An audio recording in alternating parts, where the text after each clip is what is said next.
Have you ever wondered, perhaps, where the very first Christian service was held on American soil? Apparently, it was right over here. My name is David. Welcome to Church Visit number 33 of 52 Churches in 52 Weeks, round 3. So today I'm in St. Augustine, Florida, and I just got done attending the Cathedral Basilica of St. Augustine. This has a rather unique piece of American history and church history on top of that. So in 1565, the Spanish were looking to expand from the Caribbean northward, and they ended up in the state of Florida. When these Spanish colonizers landed in Florida, they had a Catholic priest with them. So around this coast, they had their very first Thanksgiving Mass. And as a result, they started to build a church, and it became the oldest continuously used Catholic and Christian church in the United States to this very day. So a little while ago, I got done attending the Cathedral Basilica of St. Augustine. From personal experience, this was one of the most attended Catholic Masses I've ever attended. So absolutely beautiful service. I'm going to show you inside what it looked like, what it sounded like, and then I'm going to be back to share much more about this congregation and a little bit more about the church history in this particular area. No.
While I was hopping around St. Augustine, I was left wondering if this is the very first place in American history that held a Christian or Catholic religious service and also has the oldest Christian and Catholic congregation on American soil. Like, why don't I know more about this? And after I got home and I started to learn more about the history, it was like, oh, there is a black eye. There is a dark side to this church history. So to understand what happened and why it happened, I think it'd be wise to rewind the clock back to the late 15th and early 16th century and hone in on three pivotal moments in world history. Because number one, you had the Spanish Inquisition going on. That was launched in 1478 by Spain's Catholic monarchy, King Ferdinand and Queen Isabella. They were trying to enforce Catholic conversion through harsh interrogation and also persecution, particularly targeted at Jews and Muslims. After learning about this and wrestling with it, I thought it might be a good idea to maybe listen to some Catholic apologists. Like, why was this going on? How do you defend it, especially as we look back at it in the year 2025? And the general consensus that I was taking away from this is it was for the common good. It was a medieval solution to avoid eternal damnation for other people. The second thing that had a big impact was Christopher Columbus, 1492. He discovers the New World with the Americas, all sponsored by the Spanish crown. And then number three, you also have just 25 years later in 1517, the Protestant Reformation ignited by Martin Luther that essentially fractures Christianity and erupts in this religious tension all across Europe. So you have all those events and they all collide in St. Augustine, Florida, and it becomes this European battleground across the Atlantic that pits Spanish Catholics against French Protestants, all fighting for religion and territory. And this chain of events, it just seeps into early American history, early American church history, and it just results in something that just is absolutely bonkers. One thing that I think is important to note that's going on as St. Augustine is being discovered is in the mid-16th century, Spain isn't looking into the New World just to claim land. It's looking to spread Catholicism and assert its dominance during a time of intense religious conflict. Because over in Europe, the Protestant Reformation was in full swing, and it was just sweeping all across Europe. So as a result, the Catholic Church has a counter-reformation, a Catholic revival to essentially extinguish Protestant line of thinking. So as a result, this fuels the religious and territorial rivalries that are going on at this time, and that even extends into the Americas, into St. Augustine. So this religious and territorial rivalry, it comes to a head in 1565. So this is when the Admiral Pedro Menendez de Aviles arrives under orders from the Spanish crown to take Florida. So the initial sighting of land occurred on the feast day of St. Augustine of Hippo. Thus, Menendez selects the saint's name in honor of the settlement, obviously marking the very first European settlement in what is today the United States. One of his first acts, celebrate a Thanksgiving Mass, marking the very first Christian religious service on what is today American soil. So the Mass was celebrated by Father Francisco Lopez de Mendoza Grajales.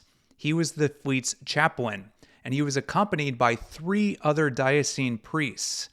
So one of the things that they would do is they would cater to the spiritual needs of the crew, of the sailors, and of any kind of settlers. So what they did is they had this ceremony right on the coast, and they erected a makeshift altar. And one of the interesting things here is the father actually records in his diary exactly what happened. So he says, on September the 8th, the general landed with many banners spread, to the sounds of trumpets and the salutes of artillery. As I had gone ashore the evening before, I took a cross and went to meet him, singing the hymn Te Deum Laudamus. The general, accompanied by all who followed him, marched up to the cross, knelt and kissed it. A large number of Indians watched these proceedings and imitated all that they saw done.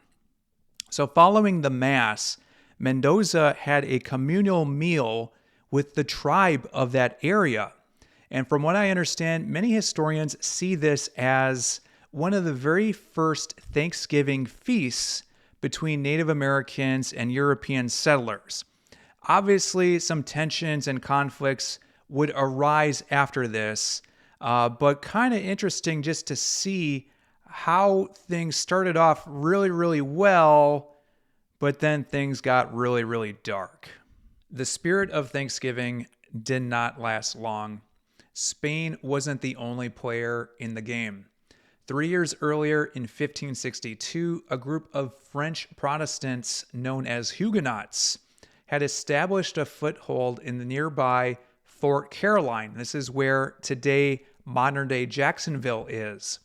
So tensions with the French Protestants escalated fast. And shortly after the Thanksgiving Mass, just days later, per commands from the Spanish crown, Mendoza turned his focus on Fort Caroline, and he captured and executed most of the Huguenots that were defending it.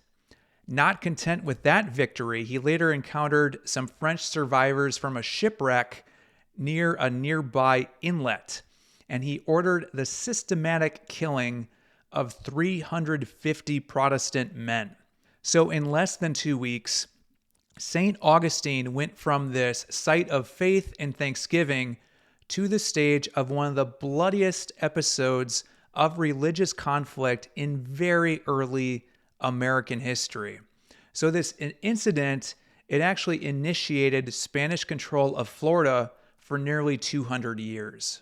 One thing that you'll learn, the Church of St. Augustine has gone through a lot. So early on, the first colonists, they were mainly just sailors and settlers. Like they didn't have any architectural type of know-how. And besides, like they never had seen Bob Vila or This Old House or any of those other kind of do-it-yourself reality TV shows on cable TV. So their first attempt was just with weak materials. And it burned to the ground when this Englishman, Sir Francis Drake, essentially had a drive-by for shipping. And this kind of left Spanish leadership absolutely shocked that this even happened, so they had to send in some reinforcements. So the colonists hastily tried to build up a second church just out of straw and palmetto. That was really weak because you have the humid climate, and then eventually that burns down in the year 1599, and then Spain is like, okay, let's get serious about this. Let's raise the tithe. And in 1605, a third church is now being built. This time, there are skilled architects coming over into the new world. And this church stays intact for 95 years up until it's burned in the year 1702 during an attack by British forces that were led by Governor James Moore of the Carolina colony. So the British were looking to eradicate Spanish settlement in St. Augustine, aiming to eliminate Spain's influence in Florida. So the church vanished for nearly 90 years. And there was an attempt to rebuild it in 1707, but a lot of the funds were misplaced and used for other type of defense or military type of operations. So as a result, this congregation for nearly a century would hold their church services at the nearby St. Augustine Hospital. There's this weird thing going on because this Catholic congregation is growing inside this hospital, But they can't build a church building because starting in 1763, and for the next 20 years, the British start to control Florida and St. Augustine. So as a result, they even split Florida between East Florida and West Florida. And reconstruction for a church, that is just a pipe dream at this point. And then eventually the American Revolutionary War starts, and England starts to kind of back out of Florida. And then after they lose more control, it's like, we just don't have the reinforcements. We don't have the manpower to maintain Florida. So they pretty much give it back to Spain with a treaty.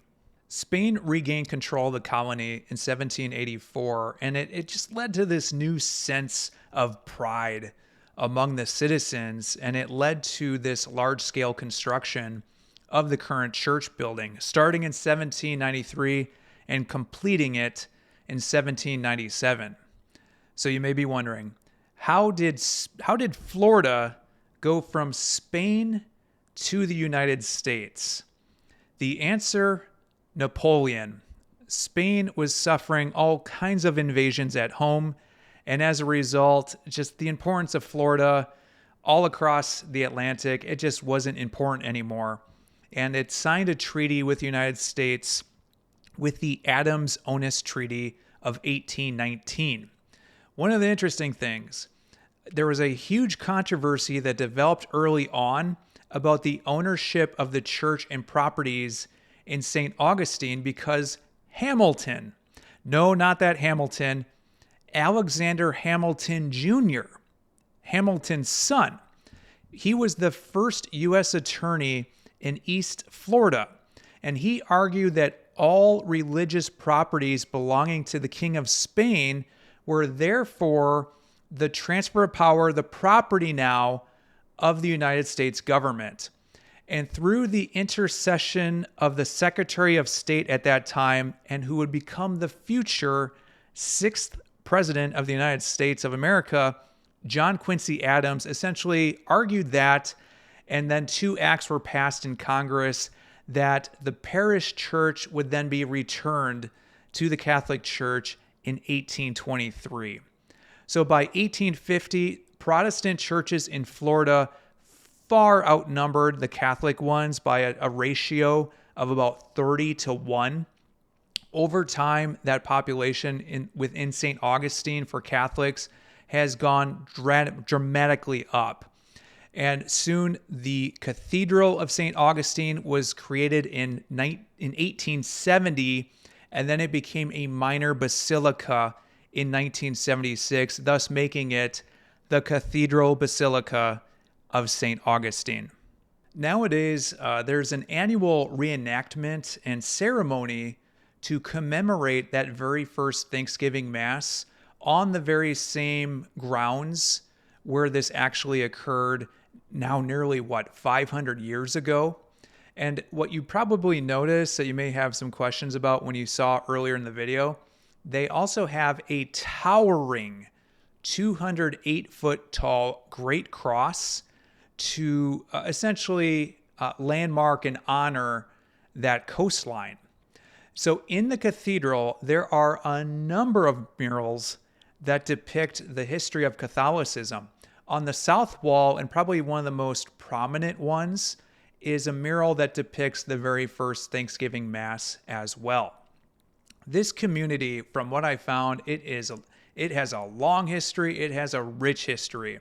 So to have an American church congregation that is coming up on 500 years, again, in America, is absolutely crazy to think about. And, this congregation, from what I experienced inside, several masses a day, every seat was taken when I arrived inside. So I don't know this for sure, but it seems like this church congregation is stronger than it ever has been before. Hope you enjoyed this look into the Cathedral Basilica of St. Augustine. As always with this channel, we're trying to do something good, and we are continuing on with our St. Jude Children's Research Hospital fundraiser. Last I looked, we have raised over $24,000. Thank you very much for everyone that has donated, has said prayers, anything to contribute. Our goal by the final and 52nd week is to have raised $52,000. Right now, I'm looking into possibly visiting St. Jude Children's Research Hospital. I'm trying to see if I can attend maybe one of their chapel services to kind of show you as a viewer exactly what's going on with this amazing cause. So as always, make sure to like, subscribe, hit notifications if you want to stay tuned for future videos like that one. But until next time, hope you have a good one.